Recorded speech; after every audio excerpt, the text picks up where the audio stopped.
नमस्कार। आज हम पढ़ेंगे ग्लोबल वार्मिंग के बारे में। ये आपके फर्स्ट में काफ़ी इम्पोर्टेंट टॉपिक है और इसके अलावा जीके के हिसाब से भी काफ़ी बार आगे तक ये टॉपिक जो है आपके काम आता है, क्योंकि ग्लोबल वार्मिंग जो एक ऐसी समस्या है जो कि वर्तमान में हम देख रहे हैं वैश्विक स्तर पर बहुत ज़्यादा उभर रही है, जिसके कारण जो है वो मानवीय क्रियाएँ हैं। और इसके लिए इसको रोकने के लिए हर स्तर पे लोकल लेवल से लेकर इंटरनेशनल लेवल तक जो है प्रयास किए जाते हैं, सम्मेलन कॉन्फ्रेंसेस की जाती है।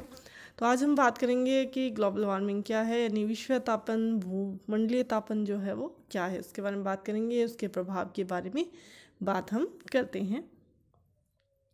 तो औद्योगिकरण की प्रक्रिया बढ़ी है और उसके कारण वायुमंडल में कार्बन डाइऑक्साइड की मात्रा बढ़ी है और इसने हरितगृह प्रभाव को जन्म दिया। हरितगृह प्रभाव के बारे में हम जानते हैं कि हरितगृह प्रभाव वह है जैसे कि कांच कृषि जो है वो इसी से संबंधित है, जिसमें जहाँ ऐसे देश जहाँ पे तापमान काफ़ी कम होता है या सूर्य जो है वो किरणें तिरछी होती है, तो वहाँ पे फसलों को उगाने के लिए कांच जो है उसमें कृषि की जाती है, क्योंकि कांच की प्रवृत्ति होती है कि वो ऊष्मा को आने तो देता है लेकिन उसे जाने नहीं देता। तो एक निश्चित तापमान इस प्रकार से प्राप्त किया जाता है, जिसे हरितगृह प्रभाव कहा जाता है। तो पृथ्वी वायुमंडल में कुछ ऐसी गैसेस हैं जो कि इस प्रभाव को उत्पन्न करती है, और इस प्रभाव को उत्पन्न करने की वजह से क्या होता है कि ताप जो ऊर्जा सूर्य से हमें प्राप्त होती है, जो विकृत होकर पुनः वायुमंडल में जानी चाहिए थी, वो पृथ्वी पर रह जाती है।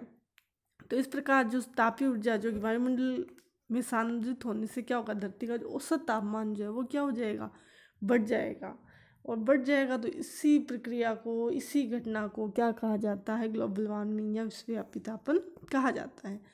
जो साइंटिस्ट का मानना है कि यदि विश्व ताप में वृद्धि होती है तो जलवायु में परिवर्तन आएंगे, वर्षा में कमी आएगी। यदि वर्षा में कमी आती तो कृषि जो है वो क्या होगी, नष्ट हो जाएगी, सूखे की स्थिति आ जाएगी। तापमान में वृद्धि का वन क्षेत्र जो है वो उनका क्षेत्रफल क्या है, घट जाएगा। यदि वन नहीं होंगे तो जैव विविधता में ह्रास होगा।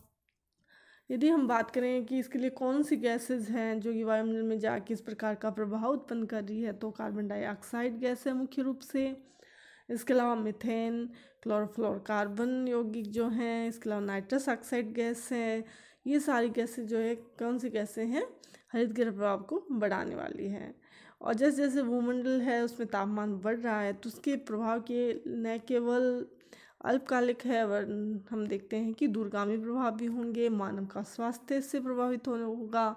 इसके अलावा बहुत सारी पर्यावरणीय समस्याएं भी हमें देखने को मिलेगी। यदि हम बात करें नज़दीकी प्रभाव के बारे में बात करें जो हम अभी देख रहे हैं, तो हम क्या अगर तापमान बढ़ेगा तो उसकी वजह से जो तूफान है, बाढ़ है, सूखा है, उनमें क्या होगी, वृद्धि होगी, पर्यावरण जो है वो विकृत होगा। और यदि हम दूरगामी प्रभाव की बात करें तो इससे संक्रमण बढ़ेगा, उससे संबंधित रोगों का विस्तार होगा। और यदि कृषि प्रभावित होती है तो खाद्य संकट उत्पन्न हो जाएगा। और वन क्षेत्र नष्ट होता है तो ऐसी स्थिति में जैव विविधता नष्ट हो जाएगी। तापमान में वृद्धि से ग्लेशियर पिघलेंगे तो समुद्र जो है वो उनमें जल स्तर बढ़ेगा, और यदि जल स्तर बढ़ता है तो कई जो ऐसे क्षेत्र है जो कि क्या है तट के किनारे, तो वो डूब जाएंगे। मौसम वैज्ञानिकों का ये मानना है कि जो पिछला दशक था, पिछली सदी में तापमान जो कितना बढ़ा है, 0.3 से 0.6 डिग्री सेल्सियस तक तापमान बढ़ा है। और विश्व मौसम संगठन जो जिनेवा में है, उनके अनुसार 1861 के बाद 2002 में जो तापमान बहुत ज़्यादा रहा। और जैसे जैसे बहुत सारे संगठन हैं, इन्होंने इस प्रकार के जो किए हैं, जो रिसर्च चलते रहते हैं, जैसे नासा तथा नोवा एक संगठन है, इसके द्वारा वर्ष 2016 जो था उसको बताया कि 1880 से के बाद में सबसे ज़्यादा गर्म वर्ष रहा है 2016। तो इस प्रकार से रिसर्च चलते रहते हैं कि वैश्विक स्तर पर जैसे हम देखें 3 सबसे गर्म वर्ष रहे 2012, 2015, 2016। और इसके अलावा IPCC यानी कि विश्व जलवायु परिवर्तन के लिए एक अंतर सरकारी पैनल है जो इंटरनेशनल लेवल पे संचालित है। इसके जो वैज्ञानिक हैं, इन्होंने बताया कि जनसंख्या, आर्थिक व तकनीकी विकास को मद्देनजर रखते हुए हरितगृह प्रभाव का आंकलन किया और बताया है कि अगली सदी के मध्य में वातावरण से कार्बन डाइऑक्साइड की जो मात्रा है वह औद्योगिक युग से पूर्व की तुलना में डबल हो जाएगी। और यदि डबल होती है तो पृथ्वी औसत तापमान में भी क्या होगा, प्रत्येक दशक में लगभग 30 डिग्री सेल्सियस की दर से वृद्धि होगी। और 2025 तक जो तापमान क्या है 1 डिग्री सेल्सियस, और 2100 यानी 2100 में तापमान कितना बढ़ जाएगा, 2 डिग्री सेल्सियस तापमान जो बढ़ जाएगा। और यदि वातावरण के तापमान में यदि 0.3 से 0.6 डिग्री सेल्सियस की भी यदि वृद्धि होती है तो महासागरों का जल स्तर क्या होगा, 10.25 सेंटीमीटर ऊंचा हो जाएगा। तो इस आधार पे सब लोग मान रहे हैं, साइंटिस्ट का मानना है कि अगली सदी के दौरान महासागरों का जो जल स्तर है 15 से लगभग 95 सेंटीमीटर तक ऊंचा हो सकता है। और यदि जल स्तर ऊपर उठा तो हिंद महासागर, भूमध्य सागर, अफ्रीकन अटलांटिक सागर है, कैरेबियन सागर के तट पे जितने नगर हैं या महानगर है वो सागर में समा जाएंगे, वो विलुप्त हो जाएंगी यदि तापमान में ये वृद्धि जारी रही। और तापमान में जो वृद्धि है वो जलवायु में जो परिवर्तन है उसको क्या कर रही है, प्रोत्साहित कर रही है, जलवायु में परिवर्तन लेके आ रही है। यदि हम जलवायु की बात करें तो जलवायु प्राकृतिक तत्व के रूप में एक जटिल संरचना होती है और ये वायुमंडल के साथ ही महासागर है, हिम, भूमि, नदी, झीलें, पर्वत आदि इन सभी से संबंधित होती है। ऐसी बात नहीं है जलवायु मात्र वायुमंडल से ही संबंधित है, ये हमारे संपूर्ण जो पारितंत्र को प्रभावित करती है। तो यदि जलवायु संरचना में जो परिवर्तन है उसमें क्या होगा, अकाल है, सूखी स्थिति आ जाएगी। और अमेरिकी पर्यावरण सुरक्षा एजेंसी है जिसने यह अध्ययन किया, उन्होंने बताया कि यदि तापमान में वृद्धि इसी प्रकार से बनी रहती है तो वर्ष 2060 तक क्या हो जाएगा, दुनिया का जो चावल है, गेहूं है, अन्य जो खाद्यान्नों का जो उत्पादन है वो क्या होगा 1.2 से 7.6% तक गिर जाएगा। और यदि तापमान में वृद्धि होती है तो जल संकट को भी गति मिलेगी। जल संकट को गति किससे मिलेगी, इस प्रकार से किसे ग्लेशियर पिघलेंगे और ग्लेशियर का पानी क्या है तेजी से सागरों में चला जाएगा जो कि खारा होता है, तो नदियों में पानी में कमी आएगी जो कि हमारे जीवन का आधार होता है। तो मीठे जल के स्रोत क्या हो जाएंगे, वो कम हो जाएंगे, तो जल संकट को भी तेजी मिलेगी। ये जो आपको टेबल दिखाई दे रही है इसमें विश्व तापन के जो प्रभाव है उनका आकलन किया गया है कि किस प्रकार से जलवायु परिवर्तन या सागर तल में यदि उत्थान होता है तो किस प्रकार की समस्याएं देखने को मिल सकती है। तो सबसे पहले हमने देखा इसमें विश्व तापन, जिससे 2 घटनाएं जन्म ले रही है। पहली है जलवायु में परिवर्तन और दूसरी घटना जो जन्म लेती है वो है हिम का पिघलना। तो जलवायु में यदि परिवर्तन की हम बात करते हैं तो उसमें कई ऐसी घटनाएं हैं जो कि चरम घटनाएं हैं। और इसमें दीर्घ अवधि की परिवर्तनों की बात करें तो तापमान है, पवन, वायुदाब, वर्षण, आर्द्रता में परिवर्तन आ जाएगा, क्योंकि ये सारे तत्व मिलके ही जलवायु के जो तत्व कहलाते हैं। तो इनमें तेज़ी से क्या होगा, चेंजेस आएंगे। जैसे वर्षा की बात करें तो वर्षा की जो दिनों की जो संख्या है, यदि जलवायु में परिवर्तन होता है, तापमान बढ़ेगा तो वर्षा के दिनों की संख्या कम हो जाएगी, या फिर तापमान बढ़ने से वाष्पीकरण की जो मात्रा या जो हवा की वाष्पीकरण की क्षमता है वो बढ़ जाएगी। तो इससे क्या होगी, वर्षा कम हो जाएगी, क्योंकि तापमान जब कम होता है या वायु का तापमान कम होने पर ही संघनन की प्रक्रिया संपन्न होती है। और यदि तापमान में वृद्धि होगी तो संघनन नहीं होगा और वर्षा में कमी आएगी। इसी प्रकार जो हमारी जो वायुदाब पेटियां हैं वो तापमान पे डिपेंड करती है। उनमें से 2 जो पेटियां हैं कुछ ऐसी है जो कि तापीय पेटियां हैं, तापजन्य पेटियां हैं। तो तापमान में आने वाला परिवर्तन उनको भी प्रभावित करेगा। यदि तापमान बढ़ता है तो आर्द्रता का जो प्रतिशत है वो तेज़ी से कम हो जाएगा। तो ये ऐसे परिवर्तन है जो जलवायु में दीर्घकालीन देखने को मिलेंगे। इसके अलावा तूफान है, सूखा, आग, अपरदन, भूस्खलन की घटना है, अवसादीकरण है या जैविक आपदाएं हैं, महामारियां हैं, ये भी क्या है तापमान से प्रभावित होती है। यदि तापमान इसी प्रकार बढ़ता है तो उष्णकटिबंधीय चक्रवातों की बारंबारता में क्या हो जाएगी, वृद्धि हो जाएगी। यदि वर्षा प्रभावित होती है, वर्षा कम होती है तो सूखे की स्थिति आ जाएगी। वन क्षेत्रों में तापमान यदि बढ़ता है तो कई बार वहाँ घर्षण की वजह से आग भी लग जाती है। तापमान बढ़ने की वजह से क्या होता है, अपरदन जो ताप से संबंधित जो ताप अपरदन होता है वो बढ़ जाएगा, भूसंकलन की घटनाएं जो है वो बढ़ जाएगी, अवसादीकरण की घटनाएं बढ़ जाएगी। और यहाँ तक कि जैविक जो महामारियाँ हैं, आपदाएं जो आज के समय में हम देख रहे हैं, जिसको हम भुगत रहे हैं, वो भी कहीं ना कहीं पर्यावरण को जो हम नुकसान पहुंचा रहे हैं उसी का परिणाम है। तो ऐसी जैविक आपदाएं भी तेज़ी से बढ़ेगी।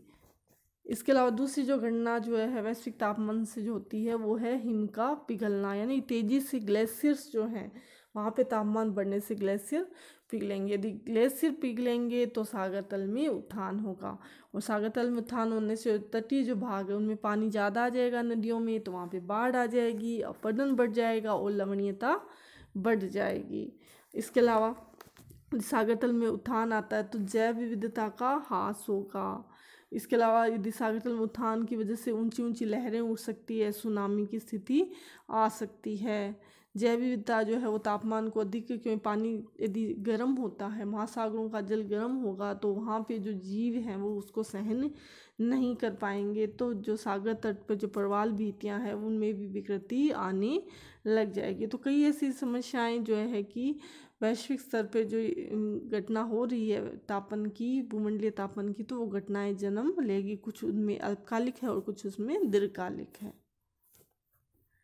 जो वैज्ञानिक हैं उनका मानना है कि वर्ष 2025 तक हिमालय की जो सारे हिमनद है वो नष्ट हो जाएंगे, और यदि वो नष्ट हो जाएंगे तो विकराल बाढ़ की स्थिति आएगी। क्योंकि हमारी जितनी भी बड़ी नदियां हैं सारी की सारी कहाँ से उद्गमित होती है, ग्लेशियर से होती है। और यदि तापमान बढ़ा और ग्लेशियर्स पिघले तो बाढ़ आएगी, और यदि बाढ़ आएगी तो उस घाटी क्षेत्र में जहाँ पे वो नदी बह रही है तो नदी अपनी सीमाएं तोड़कर मानवीय क्षेत्रों में पहुंच जाएगी, जिसके कारण काफ़ी जनधन की हानि होगी। जो रिसर्च किए जा रहे हैं उनके अनुसार यदि जैसे जैसे पृथ्वी गर्म हो रही है वैसे वैसे ग्रीनलैंड की जो हिमनद है, ग्रीनलैंड जो है वो सारा का सारा क्या है, बर्फ़ से ढका हुआ है, तो वहाँ के जो हिमनद है वो तेज़ गति से पिघल रहे हैं। अंटार्कटिका की यदि हम बात करें तो अंटार्कटिका की जो विशाल हिमखंड है, क्योंकि अंटार्कटिका को हम क्या कहते हैं, वाइट कॉन्टिनेंट कहते हैं, बर्फ़ से ढका हुआ है ये, तो उसके भी जो विशाल हिमखंड है वो अपने स्थानों से अलग हो रहे हैं, उनमें दरारें आ रही है। और दरार आने की वजह से वहाँ पे जो पेंगुइन है जो कि उस तापमान के वहाँ की जो जलवायु जो परिस्थितियों की आदि है वो भी तेज़ी से क्या हो रही हैं, वो भी नष्ट हो रही हैं। यदि हम हरितगृह प्रभाव की हम बात करें तो हरितगृह प्रभाव क्या है कि वायुमंडल में कार्बन डाइऑक्साइड जो है वो ब्लैंकेट इफेक्ट पैदा करती है। ब्लैंकेट इफेक्ट का मतलब ये है कि इसकी वजह से क्या होता है कि तेज़ी से जो सूर्य से जो किरणें आती है जिनमें की ऊर्जा होती है वो ये सारी गैसेज उनको अंदर पृथ्वी के अंदर आने देती है, लेकिन जो पृथ्वी से वही ऊष्मा विकिरित होती है उस ऊष्मा की जो विकिरण जो है उसको ये कार्बन डाइऑक्साइड गैसेज या अन्य गैसेज है वो उसको जाने नहीं देती, यानी ब्लैंकेट यानी प्रभाव पैदा कर देती है, जिसे कि हरितगृह प्रभाव भी कहा जाता है। इस गैस का हरितगृह प्रभाव, जैसे पृथ्वी तल पर सौर विकिरण का एक भाग पृथ्वी पर अवशोषित किया जाता है, और फिर जब ये लघु होती है और जब पृथ्वी से विकिरित होती है तब वो दीर्घ होती है। और ये जो दीर्घ तरंग दैर्ध्य जो होते हैं जो कि पृथ्वी से सूर्य वायुमंडल में जा रहे होते हैं उनका जो परावर्तित भाग है वो कार्बन डाइऑक्साइड गैस की जो परत है उसको पार नहीं कर पाता। तो इस प्रकार कार्बन डाइऑक्साइड क्या करती है, वायुमंडल में ऊर्जा को आने तो देती है, वापस जाने नहीं देती, और इसी वजह से तापमान में वृद्धि होती है। हमने बात की थी कांच गृहों में जो कृषि की जाती है तो वातावरण में कौन सी गैसें जैसे कार्बन डाइऑक्साइड है, मीथेन है, ये हरितगृह प्रभाव को पैदा करती है। संयुक्त राष्ट्र का जो पर्यावरण कार्यक्रम है जिसे यूनेप के नाम से जाना जाता है उसने 1988 में एक IPCC जो है अंतर सरकारी पैनल है जो क्लाइमेट चेंज पे है उसने अपना प्रतिवेदन प्रस्तुत किया था 1989 में। उसमें बताया कि जो ऋतुविक परिवर्तन हम देख रहे हैं, यानी कि ऋतुएं जो है वो अपसेट हो रही है, ऋतुएं जो है वो अच्छी तरह संचालित नहीं हो पा रही, तो उसका सबसे बड़ा कारण क्या है, हरितगृह प्रभाव को बताया है कि हम जो भी क्लाइमेट में चेंज देख रहे हैं उसका कारण क्या है, हरितगृह प्रभाव है। तो ऐसी बात नहीं है कि हरित गृह प्रभाव ये इफ़ेक्ट है ग्रीन हाउस वाला वो आज की ही देन है। मतलब प्राकृतिक रूप से भी ये हमारे जो जलमंडल में मौजूद है जलवाष्प के रूप में, जो कि प्राकृतिक ग्रीन हाउस का कार्य करती है। और ये आवरण जो क्या करता है, ऊष्मा को रोकता है और पृथ्वी को गर्म रखता है। लेकिन ये जो जलवाष्प के द्वारा जो हरितगृह प्रभाव उत्पन्न किया जाता है वो क्या होता है, सहनीय सीमा में। लेकिन मानवीय क्रियाओं के द्वारा जो carbon dioxide, methane, nitrous oxide, chlorofluorocarbon जैसी गैसें हैं जो कि निकल के कहाँ जा रही है, सीधे वायुमंडल में जा रही है। तो वायुमंडल में इनकी मात्रा बढ़ रही है। तो वायुमंडल में जो संगठन है वो क्या हो रहा है, विकृत हो रहा है, असंतुलित हो रहा है। और उसी संतुलन की वजह से हरितगृह प्रभाव में वृद्धि हो रही है, क्योंकि आवश्यकता से अधिक ऊष्मा जो है पृथ्वी के वातावरण में आ गई है, जो तापमान को बढ़ा रही है।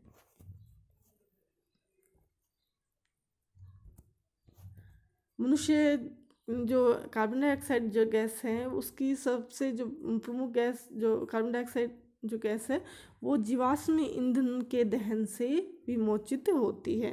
इसके अलावा विद्युत उत्पादन केंद्र, उद्योगों में कोयला, खनिज तेल के दहन जो है के चिमनियों से निःसृत होती है। यातायात के साधनों में दहन होने वाले ईंधन से, घरेलू उपयोग के दौरान लकड़ियों के दहन से CO2 गैस का भारी मात्रा में विमोचन होता है।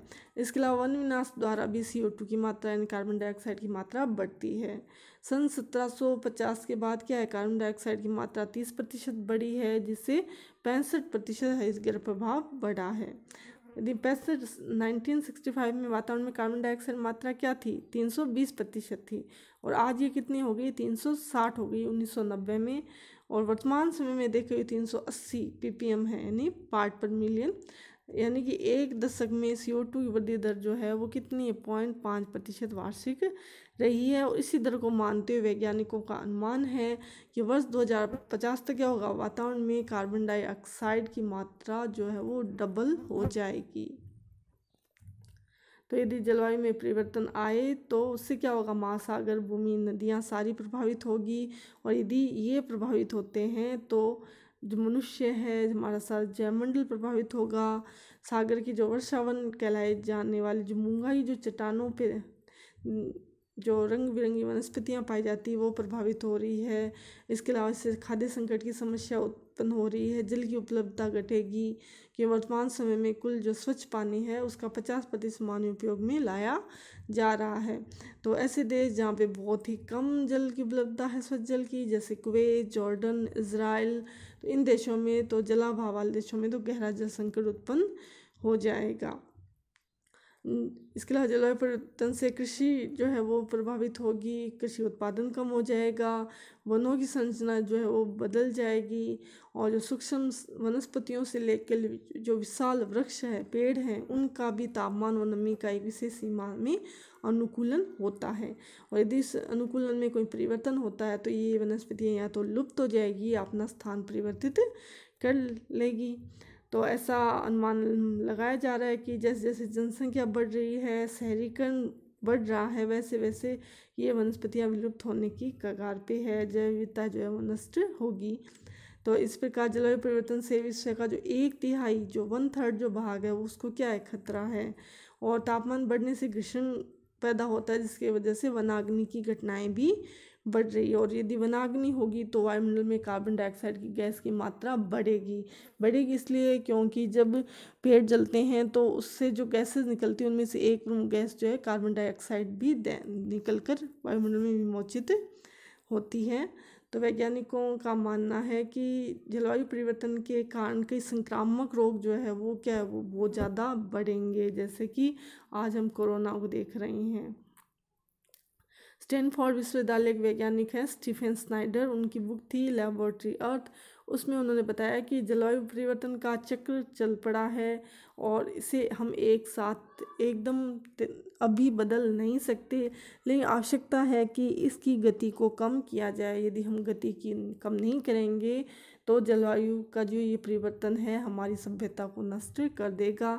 इसलिए हमें क्या करना पड़ेगा, प्रकृति की ओर वापसी का मूल मंत्र अपनाना होगा, हमें पुनः प्रकृति की तरफ जाना पड़ेगा।